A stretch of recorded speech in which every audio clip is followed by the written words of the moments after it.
Wow, hello, and welcome to the Tony McClelland Show every Monday, same time, talking about social impact, justice, and mobility. And every so often, I bring you fantastic guests to inspire and empower you. So here's the place to be if you want to be inspired and empowered at the top of the week.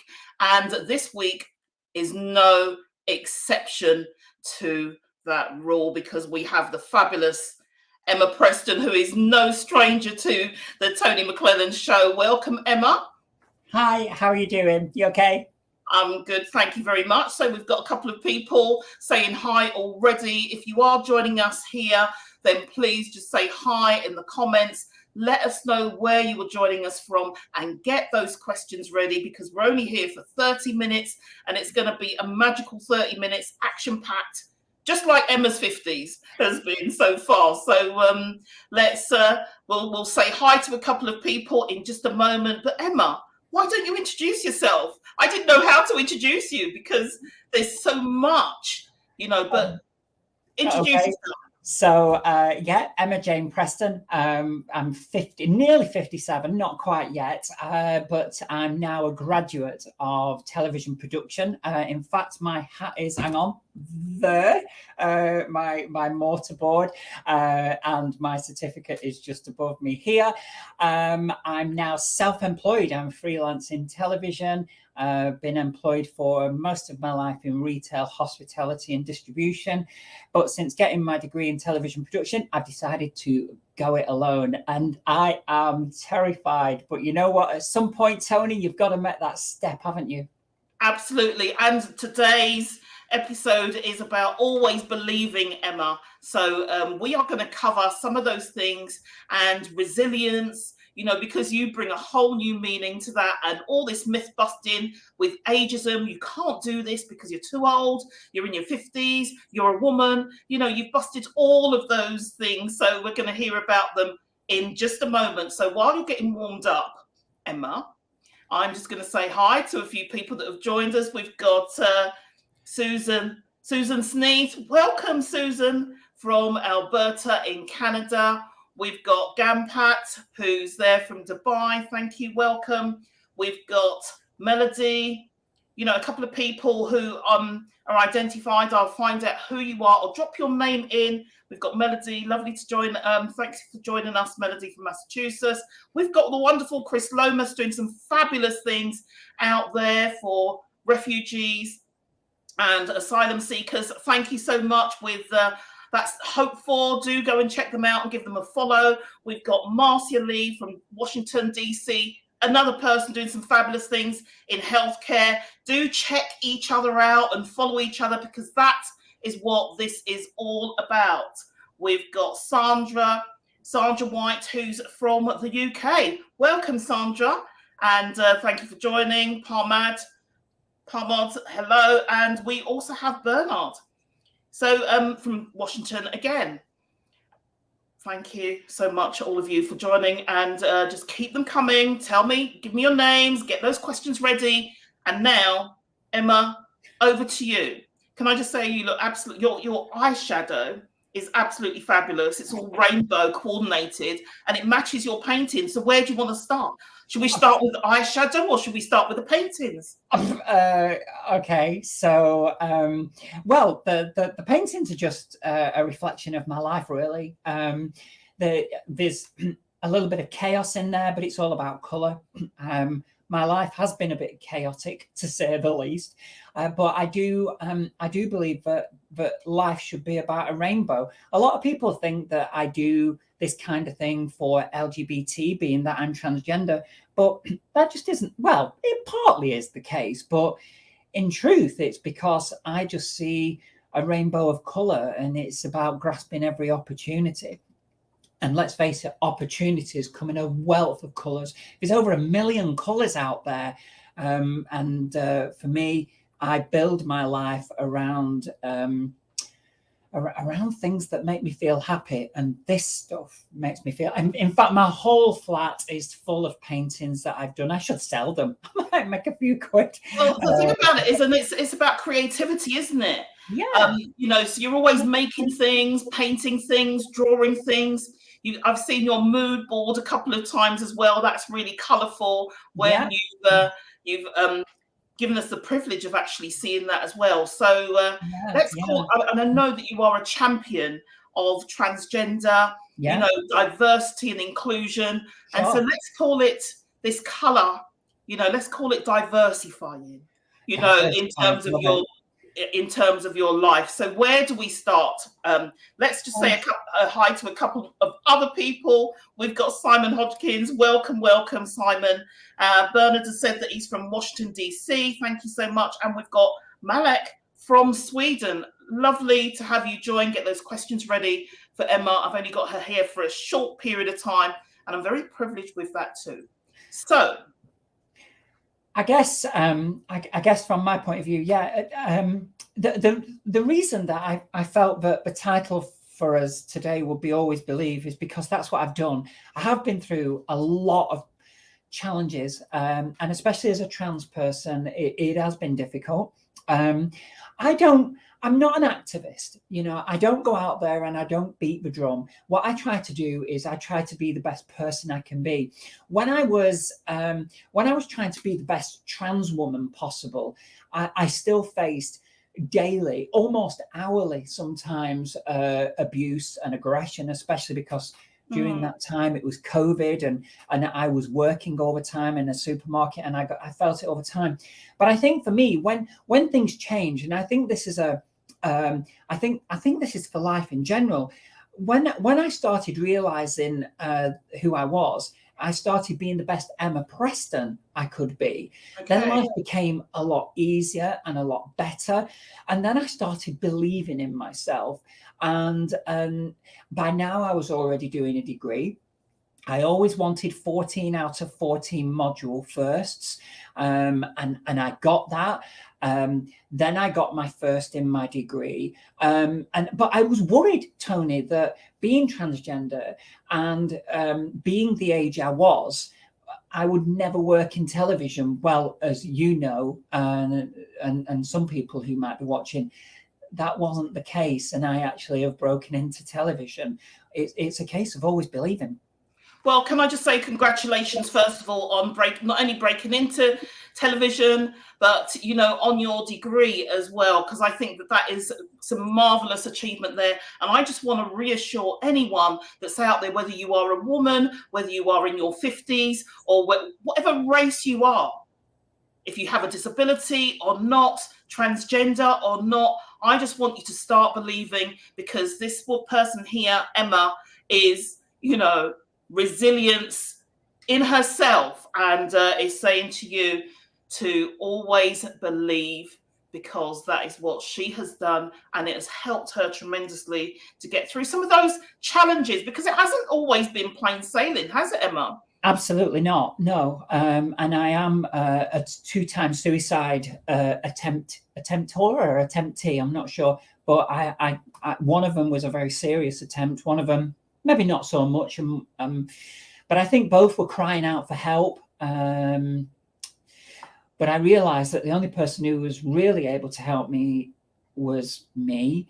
However, the day that I opened up and started to accept the support of people and those that were saying, Emma, what can I do for you? And I kept seeing that as charity. But actually, what I realized just one day, was actually maybe they're just asking if they can help me. And at that point, things got a lot better. But no, it has been very, very tough. When I first transitioned, Tony, I was very loud and very shouty. Not proud. I'm not proud to be transgender. I just am. But I was a bit noisy and a bit shouty, and I think it drew a lot of negative press. That got me down. I do suffer from bipolar, and I am a previous acute depressive. But you get through that and you move on. Bipolar is something that is with me all the time. I have medication for that. But unfortunately, what that means is that when I see great highs, I am on the crest of a wave. So when I was working at Wimbledon and I had the privilege of logging the fastest match between Anjubert and Bailly, and I also had the privilege of logging the fastest serve with Hubert Hurkacz at 141 miles an hour. And these are special. And not a lot of people can say that right there, Emma. No, they can't. But the problem is, Tony, is that bipolar, when you have great highs, there's only one way to go, and that's great lows. The thing is now, with people's support, and can I just say, you're one of them, I get through it a lot better now. And that's because I'm open to help and support. And that's why I do always believe I am scared about the future, because I have left a very, very safe job. And I just decided, Tony, enough's enough. If I have that safety blanket, I will not work hard enough to be successful in television. Yeah. Why have I done 3 years of a degree to sit there and do stuff all and sit on this chair? So I thought, I've got to leave. I've got to leave my job to be brave enough to go out there and say, please take a chance on me. And one of the things, thank you so much for being vulnerable and sharing all of that. And I'm sure the people that are watching this or watching it back later will find great value in what you've shared. It will encourage those. One of the things that we've talked about just very recently as well, off camera, is, about the fact that, you want to do these things for yourself. And sometimes the offer of help is there. And you don't always want to take that offer of help because you want to do it yourself. And sometimes it puts a little bit more pressure on. Do you want to just kind of elaborate on that just for a moment? Why do you feel that you need to do it for yourself rather than accepting the help? Okay, so very quickly, a few seconds of where this comes from. So throughout my degree, I wanted not only to get a first for me, that was my overriding mission, but I wanted to get everybody else a first as well. So that meant teamwork. So it was a collaboration, and you cannot get a television degree without a lot of collaboration. Okay, let me stop you there, because that's a really important message and we can't just gloss over it. So when you got your degree not only for yourself, but for everybody. Absolutely. And I think that is such an important message that I want everyone that's listening to take away. It's teamwork, isn't it, Tony? It's about being there for each other, because, a great series producer or content creator, depending on which channel you're working for, they can't make a great television without everybody else putting their part in. But also, apart from the teamwork piece, which I think is really important, we'll come back to that, is you've got this other piece, which is about, actually, I want to do this and inspire others and let them know that it's absolutely possible. Yeah. I mean, I did a tweet on the 15th of September. We've talked about it on this very show. And all it was just to say how very proud I was to go to university at 54. That tweet became world famous and has probably been seen over 200 million times now.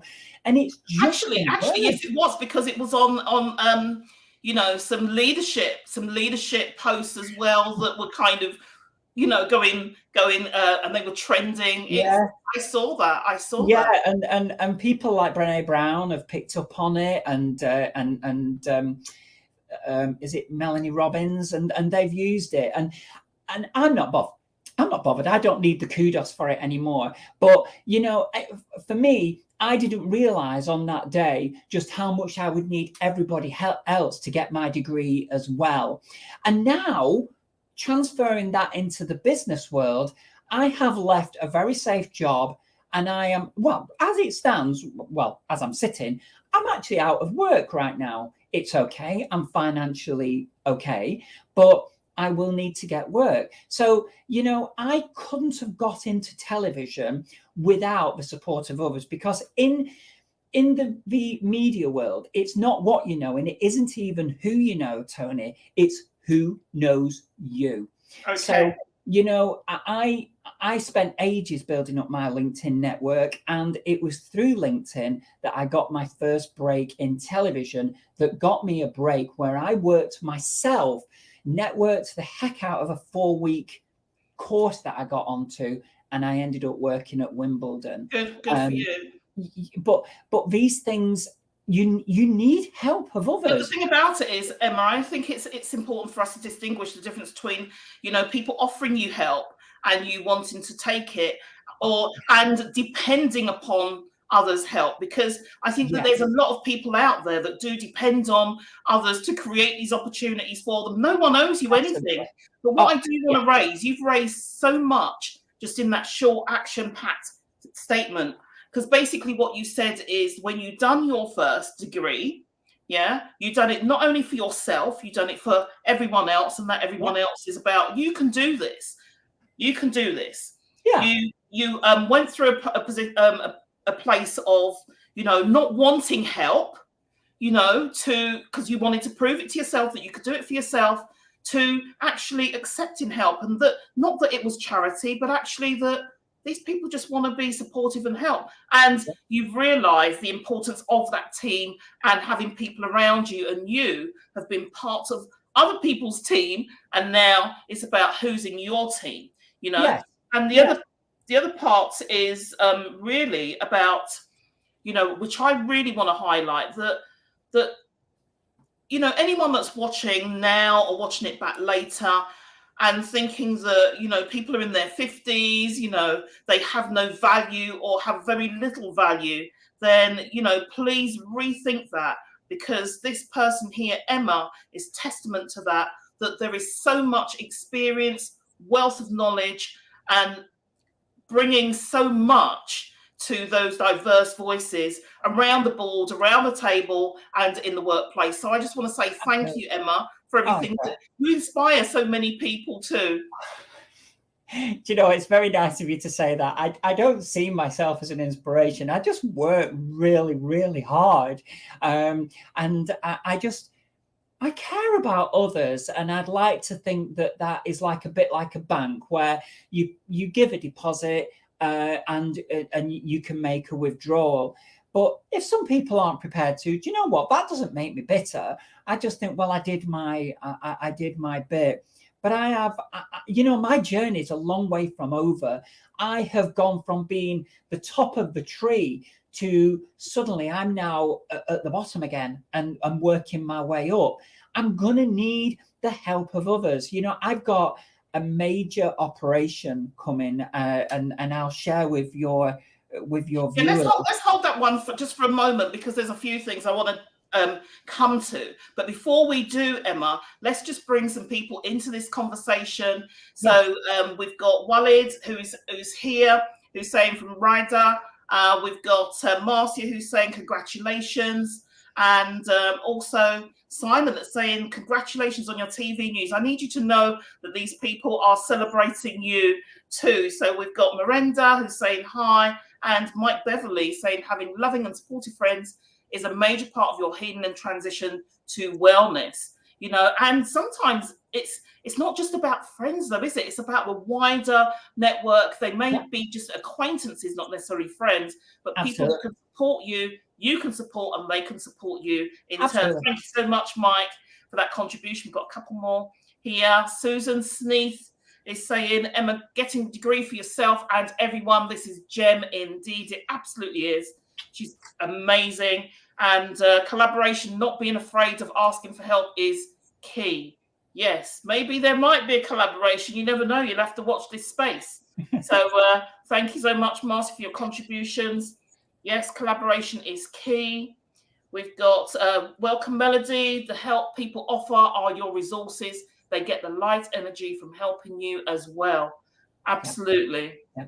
Absolutely. And I myself went through a period where that happened to me and I didn't want to accept help. When you put good out in the world, good comes back to you. And you know something, Emma? I'm going to say to you, you're going to be all right. Thank you. You're going to be all right. I believe that. I do believe that. Yeah, you are going to be all right. So let's talk about the fact that when I put this post out, I mentioned the fact that your 50s have been action-packed. You've got your degree. You broke your toe. You tore your Achilles. How's your Achilles doing, first of all, before we move on? So actually, Tony, I know we share this piece of history news because you did yours as well. But unfortunately, I mean, it's healed, but unfortunately, I will forever have a slight limp because of the way that it's repaired. But you know what? I've got 2 legs and it gets me from A to B. What more do I need? Absolutely. So just being grateful, showing gratitude is so important to your journey as well, isn't it, Emma? Yeah. And putting gratitude out there in the world is really important. So we've got Naomi, who's here as well. Naomi Doob, thank you for joining us. All of these people are champions of diversity. I know most of them and can, endorse a lot of them and the work that they are doing. So we touched on your TV roles, we touched on your painting, but what we haven't explored is this operation. Where are you now in your journey of changing gender, Emma? And thank you so much for sharing with everyone. Okay, so this is actually the first time that I've said this publicly. And I wanted to do this because it's you and you are a good friend. I know we've not met in person, but I think we feel like we know each other. I was supposed to have had my final gender reassignment surgery after 9.5 years wait on the 14th of July, which was 2 days after I graduated and 3 days after I finished at Wimbledon. Unfortunately, it was postponed because the surgeon who was doing mine also happens to be one of the country's foremost cancer experts and needed to do a very serious operation. The only day available was mine. So mine got cancelled. But you know what? That's okay because I saved a life. So on the 17th of August, I finally get the dream operation that I've waited for, well, forever, really. As much as I'm slightly nervous, I am so happy because it will not be the end of a journey, it will be the start of a new one. So I just wanted to share that with you and everybody else. No, that's thank you so much for sharing that vulnerability and sharing so openly as well. And I like the way that you framed that towards the end, that you'll be starting a new journey. Yeah. That's really, really interesting. Do you want to kind of just elaborate a little bit on that, please? So I've always believed that everything is connected by dots. But I feel like it will free me from shackles that I've been stuck in for most of my life, and I know there's a lot less of my life ahead than is behind me. At 56, how can it be any other way? Well, unless I live to 113 and then I've got 57 years ahead of me. Don't think that's going to happen. So I just believe that it will allow me the freedom to finally be the one person that I am, instead of feeling like there's still an anchor holding me back. I think that you're so courageous and one of the bravest people that I know. And, let me just take an opportunity to, just send some message here. We've got Keith saying, good luck with the operation, Emma. Yet another life goal getting achieved. Absolutely. Thank you so much, Keith, for that encouragement here. And we've got Susan. Thank you for sharing an ongoing healing and joy for you and all you hold dear. Thank you so much for those messages. And as I listen to you, Emma, and you say about for so long that you've waited for this moment for so long and it's actually here. One of the things I'm going to ask, it's a tricky question really, but one of the things I'm going to ask you, and this is just based on some of the work that I've done previously with others that have been in the moment of working towards something for so long, that feeling of actually being there and what it's going to be like on the other side, because it's almost like an embedded behavior now, that you're still fighting for something, when you don't need to fight anymore and you're going to be there. And so it's going to be a real change. So do you anticipate anything moving forward? How are you preparing for that, do you think? And it's okay. I actually don't know how to answer. Are you preparing in any way, or are you just letting things go and take its course? So I've been me, as in Emma, for 9.5 years now. And as much as I really didn't know what I was doing at first, and I made all the usual errors that teenage girls make, to be honest, when they're trying to glam up, and sometimes I was over glam and sometimes I was under glam and make errors. I don't really make them errors anymore. So I believe that I'm already there with who I am. I just think from a mental point of view, my mind will just feel right, and what's in here, I will not allow anybody to besmirch Andrew, my previous life, because Andrew looked after me for 48 years. I transitioned on my 48th birthday, 48 plus 1 day, and Andrew did a really bloody good job. And was incredibly successful. Actually, my life fell apart when I transitioned. So you could say that I ruined me. But I don't know, Tony. I don't know. Maybe when I do come back on, if I'm allowed to, in a year's time, maybe I'll have that answer. Maybe I won't. I don't know. Who said a year? Who's waiting a year? We're not waiting for a year.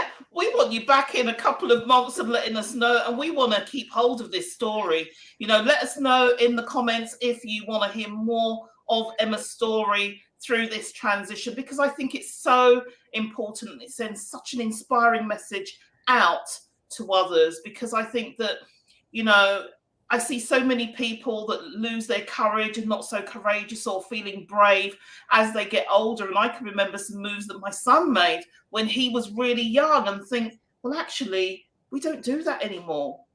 We kind of shy away, but you're the absolute reverse of that and a testament to resilience. So, what we've got is Keith saying, also to add, it's lovely to see Emma so happy, smiley and excited for the future. I've seen all the sad, upset and bullying videos, but this position is such a different place of positivity. Thank you. Absolutely. I agree with everything that you said, Keith. We must keep encouraging this fabulous human who I see encourages everybody all the time as well. And, Melody is saying, we absolutely want you back. Sandra's saying, we want to hear more and we want to stay on this journey. Susan Sneath is saying, this is an ongoing story of dealing with what is to come. Please bring Emma back. We want Emma. So I'm a right troublemaker, aren't I? We want Emma.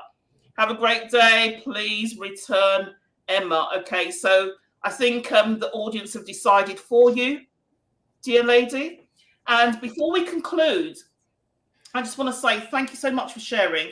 But I want you to share any key messages, Emma. You okay there? Yeah. Just thanks You very can't be smudging all that lovely eyeshadow now. Well, yeah, thanks everybody for making me a bit teary. That's very nice comments. I know that a lot of people have great difficulty with transgender people, but I am just human, and I have a lot of emotion, and I deal with pain and I deal with joy, but I can't do it without the support and love of people. And I'm very blessed that I have my own little following on LinkedIn, not as big as your following, Tony, but then I've never been on LinkedIn for that. I've been on it to share my journey. And when I try to do posts about business, nobody ever cares. When I do posts about me, the posts fly like mad. But you know what? I'm just as vulnerable as I'm just as vulnerable as anybody else. But it's just so nice to know that there's people like your followers, the people who are watching, and you, Tony, that get me through these times.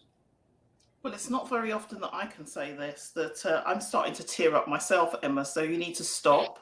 Okay. You need to stop, because otherwise we're all going to be a blubbering mess in just a moment. But stay encouraged, and any last messages of encouragement for anybody out there that's going through anything, whether it be ageism, resilience, doubting themselves or believing, a couple of key messages that we can leave people with. Always believe, never give up. Know that people will always be there for you. And if somebody offers help, don't think it's charity, because sometimes what they're doing is just offering help, and because they can see that you might be struggling more than you think you are, and know that you're interesting and that you are worth it and you are enough, and just try to be the best you that you can be, because nobody else can be you, just you. Thank you. And on that note, I just want to say, I've got a quote, and it is, first you must believe, then be open to receive. And when I say open, we can't be open with our arms crossed. We must be open and ready to receive. So Emma, anyone that's helping you, sometimes we can't help, but just knowing that there's people that are there that are offering is really, really good. And on that note, I just want to say thank you. You've been amazing as always. You will be back here, not in a year, in a couple of months at the very least, if not before, because we've only touched the surface of this massive agenda. I just want to say that you've ticked off so many of your boxes. You've ticked off, your degree, you've got a date for your operation, you've got this TV role that came a year early, but it was one of those things that you actually wanted. Your Achilles is healing. And as far as you're concerned, you have 2 feet, you can move from A to B, and you are fortunate in that particular way. You've got all your creativity, you've got your fabulous paintings behind you, and the world is full of opportunities for you, Emma, and go and grab them. And on that note, I just want to say thank you to everyone that has shared this space with us today. Susan, Gampat, Melody, Chris, Lomas, Sandra, Harmod, Bernard, Malek, Nicholas, Marcia, Walid, Mike Beverly, everybody that has contributed in some way, Naomi or another, Sandra White. We really appreciate you. All of these comments from around the globe, and to everybody else, thank you for joining me, and see you again next week. Bye for now. Thank you. Bye-bye. Bye-bye. Thank you for spending time with me and my guest today on Critical Reflections with Your Critical Friend. Today, you got just a very, very small sprinkling of Tony's fairy dust. But if you'd like more, then do reach out. For speaking or hosting, it's tonymcclellan.com. For social impact, social justice or social mobility, check out our work at firstlifegroup.com. I look forward to hearing from you. In the meantime, feel encouraged, be inspired, be empowered, and make a difference. Bye for now.